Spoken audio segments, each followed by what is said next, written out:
Hello all, welcome to the video lecture series of Fundamental of C Programming.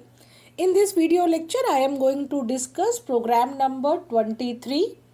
In this program, we have to write a C program to find minimum and maximum element from one-dimensional array. So, let's start coding.